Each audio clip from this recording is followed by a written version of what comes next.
Hello everyone, I'm Ash, and if you're new to my channel, please hit that subscribe button. I would love to have you back. Trust me when I say I'm going to get to Meghan's show in a few minutes, but first I wanted to touch base with Harry's surprise Los Angeles upfront appearance, and I'm starting to think that this man loves microphones and stages almost as much as his wife.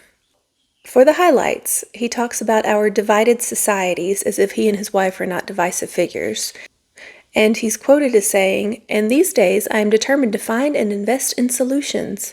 Really? Because I thought your specialty was whining into a microphone and then hopping on a private jet. He talks about being a dad, naturally. And he talks about founding the Invictus Games. Now, for those of us who have been following royals pre-2018, we will not forget that the Royal Foundation founded this with the help of Sir Keith Mills.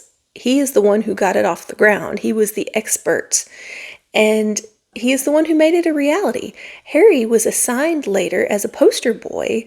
And if I remember correctly, it was at Prince Philip's suggestion because Harry had been getting into so much trouble that Prince Philip wanted to give him a direction, to give him a purpose in some way. And he thought this would be a good fit for him. And it turns out it was a good fit for him, if he wasn't trying to gaslight us into believing that it was all his idea, his creation, and no one else has been involved. Of course, Harry says, and this is a direct quote, "The Archwell Foundation, where we show up and do good, for those of us who need it most, supporting social impact initiatives, including digital safety and education, all under the umbrella of protecting our collective mental health." Unquote. This man is not one to be lecturing anyone on mental health. I consider Harry to be in Arrested Development right now, right around the age of 12. He has never matured beyond that to my way of thinking. So Harry really needs to stop talking about mental health when he is not exactly a shining example of the way people should want to live. Whining and suing people and cutting off your family is not mentally healthy. He was also quoted as saying, "I'm not one to be caught in the divide between left or right views, not cornered by belief in blue or red. Hell, I've never even been allowed to vote." Well, something that he apparently remembers now, but forgot in 2020 as a very new visitor to our country. He was then quoted as saying, "I've spent the last 5 years, sometimes publicly, but primarily quietly, investing in companies that align with my values and vision of a better tomorrow. Companies that understand the power and significance of service." Like the Aspen Institute? Or what about your $250,000 donation to Ashley Biden? Or your campaign against free speech, in my opinion? He was then quoted as saying, "Every business decision can reflect a commitment to serving others, whether it's your customers, your community, or the planet," he told the crowd. "That's the future I see. Companies that are designed not just for profit, but for an investment in a better shared future." Says the former royal who barely graduated and has never held a 9-to-5 in his life. Businesses are there to make money. That's it. The end. Unless you're talking about specialized nonprofit businesses, that is the entire purpose behind creating a business, is to make money. Whether or not they choose to invest in their communities or put a percentage of that money elsewhere, that is up to the individuals behind the individual business fronts. They are created to make money. Not everyone is able to fly to a new country with his mother's trust fund and an allowance from his father and start over. That's not how the real world works. I got those quotes from People magazine, which seems to be their favorite mouthpiece, and people seemingly declined to include a portion of his speech that I read in the Mirror. I'm going to read it, but first I'm going to say, as I always will, this channel is not political. It will never become political, but this segment does mention a little bit within this story. So it's just to get to the end because that's what I focused on. And the Mirror said, "But in one eye-raising moment during the speech, he appeared to take another swipe at the U.S. president when he talked about how billions of people are feeling the detrimental effect when basic morals and empathy are abandoned in favor of power and control." Basic morals and empathy. Someone show this man the Oprah interview, or read him Spare. Make him watch the Netflix documentary or the Me You Can't See. There are plenty of examples out there. Are these basic morals and empathy? Turning on your family and selling them out to the highest bidder with lies? Is that your high moral caliber that you're now lecturing us about? When his 96-year-old grandmother was dying and he was in Europe and she asked him to visit her and he declined, was that empathetic? Or more recently, when his fanatic fan base decided to target his father and sister-in-law while they were battling cancer, and he said nothing to curb that behavior. Is that empathetic and moral? Because as Harry himself said on 60 Minutes in 2023, silence is betrayal. And there is a root cause for everything that they try to do being twisted into something negative, because no matter what life they try and build, it was all poisoned at the outset by their own words and actions. They are forever associated with trashing his family with slanderous lies on an international platform, and until they acknowledge that and apologize for it and attempt to make amends, nothing they do matters. It doesn't matter if it was 4 years ago or 40 years ago. They began their legacy sitting across from Oprah and spilling lie after lie, and they haven't stopped. In fact, every time they continue to get called out, they just try and rebrand. Rebrands don't work when they are built on the poisoned and rotting foundation that you refuse to fix. Everything is going to fall apart. So when it comes to lectures on morals and empathy, spare us, Mr. Spare. Moving on to Meghan's newest trailer for, I almost said as ever, With Love, Meghan, which dropped this week. And even with the extra reshoots, edits, advertising, the primary problem has not been fixed. Meghan Markle is still in it. I'm sorry to be the bearer of bad news, Netflix, but that is the only edit that would possibly fix this show. And from strictly a viewer standpoint, I actually found the first trailer more compelling than this sneak peek because at least it showed a lot of content.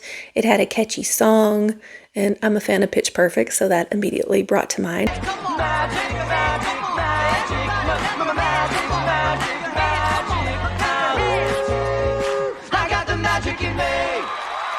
And yes, the content we first saw was probably what Netflix considers the most usable moments of the show, but this newest sneak peek is just boring.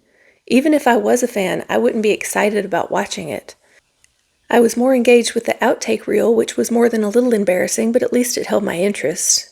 The 90-second clip I watched of Meghan chatting with a chef and being judgmental, shocking I know, did not make me want to even watch 1 minute of the show. And where are Meghan's friends in the show? And I'm not talking about Abigail Spencer or the woman she clung to on the red carpet recently. I'm talking about Oprah, Tyler, Serena Williams, because she gave Oprah a massive interview in 2021. Granted, it didn't end well for any of them, but she still did that favor for her. If you can call it a favor, it was very self-serving, but it was self-serving to both of them. So where is Oprah in this show? Where is Tyler when she recently showed up for him at the Paley Awards as a hostess for his event? Where is Serena, who she has shown up for multiple times? And again, I realize these are all self-serving actions on her part. I mean, we all know the answer to this, but her show drops in less than a week, just a few days actually. And all we have are some fairly dull social media posts, some puff pieces, and rumors that WME has dropped her. Still no real confirmation on that. WME has obviously stepped back based on their own statement, but they haven't severed all ties publicly. So here's my thoughts. I think WME is done with her. They might have some unfinished projects that they're finishing up. The contract might not be severed completely.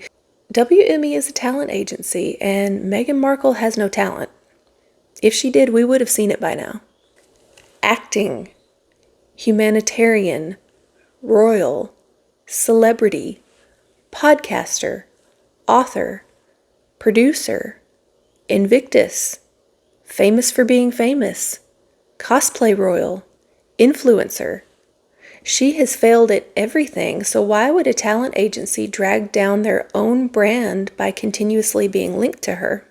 Now, I will revise that opinion in one scenario.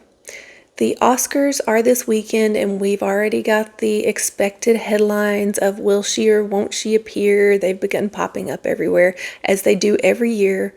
Every year she's not there. She has never been to the Oscars because she has never been invited. Now that's my opinion. No concrete proof of that. But if the woman who has to be pushed off the Vanity Power of Women carpet, which, let's face it, in the Hollywood realm, it might be something known, but it is a nothing event for the average person. If she had to be practically shoved off that red carpet, you're telling me that they don't go to the Oscars because of security? No.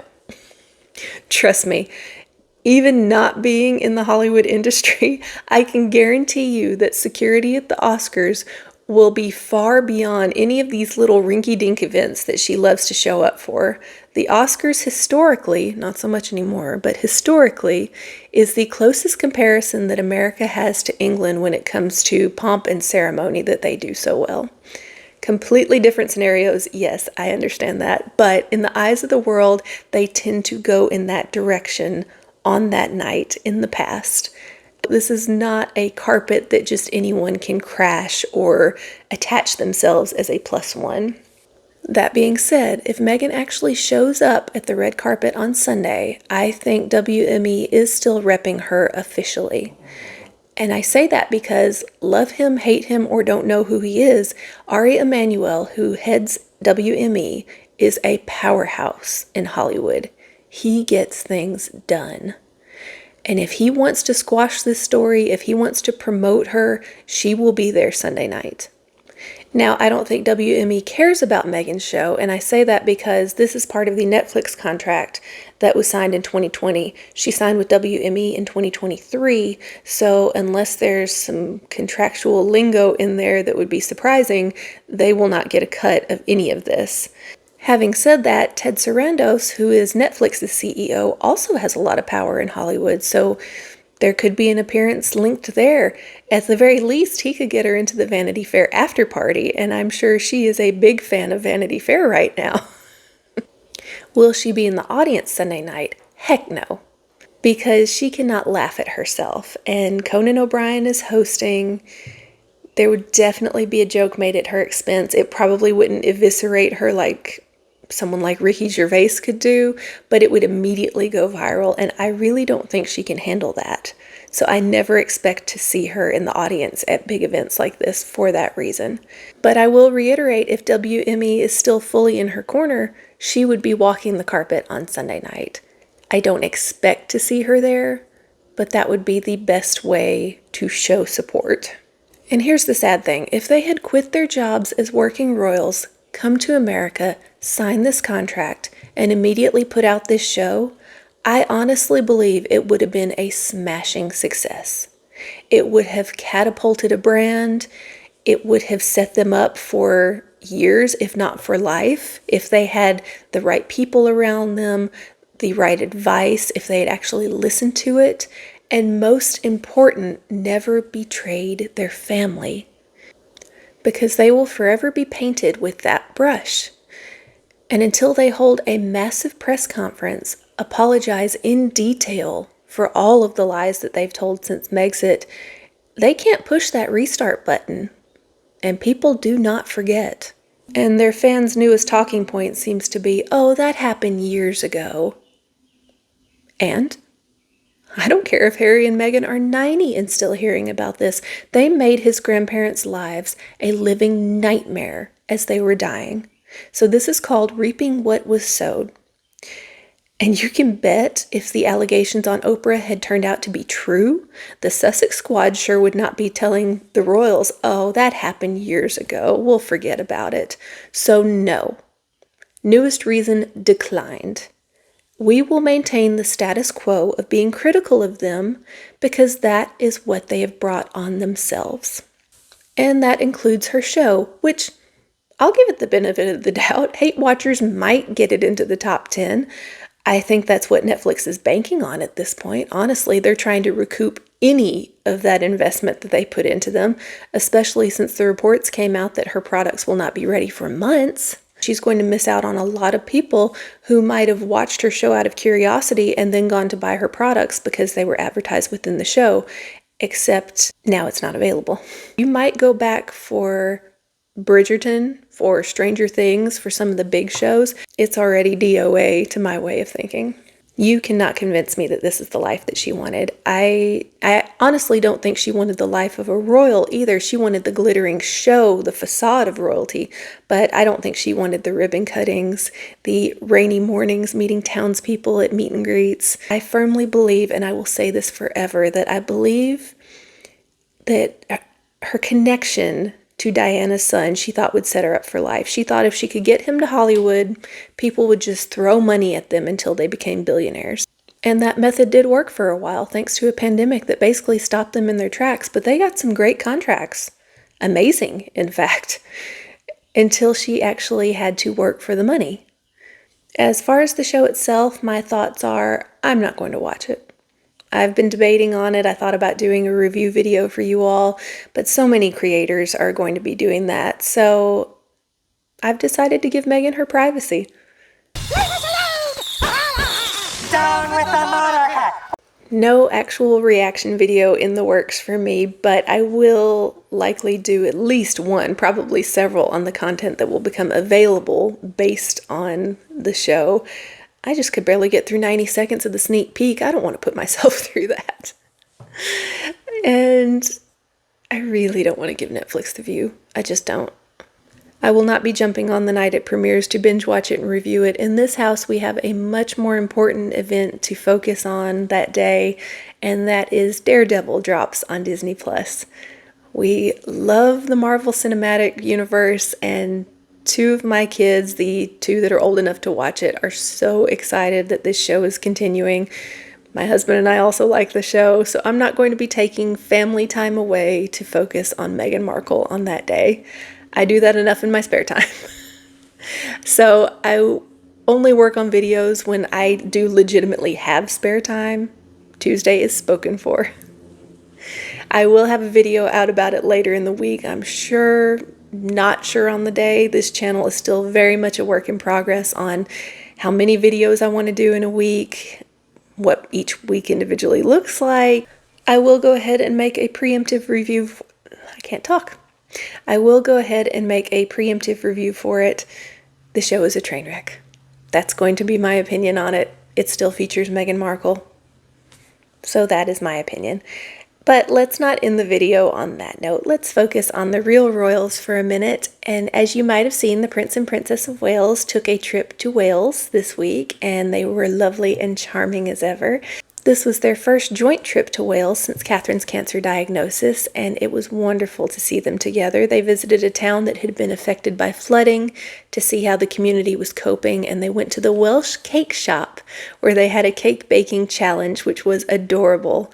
I love how sweetly competitive these two are, and I also love that they recognize when they are working and representing their country and their government, so they have these wonderful interactions together and with the people, but it's very clear that they are taking their role seriously, and then when they are done with work for the day, we might get a little glimpse of their real selves. But it's only a glimpse, and I'm fine with that. I don't think the public needs a lengthy diatribe on their love story. Sometimes we just need a heart emoji and a loving gesture. That's it for the day. Please like and subscribe and leave me a comment. Let me know if you're planning on watching Meghan's show or if you're going to give her the privacy she requested when she spoke with Oprah in 2021. So thank you so much for watching and have a lovely day, everyone.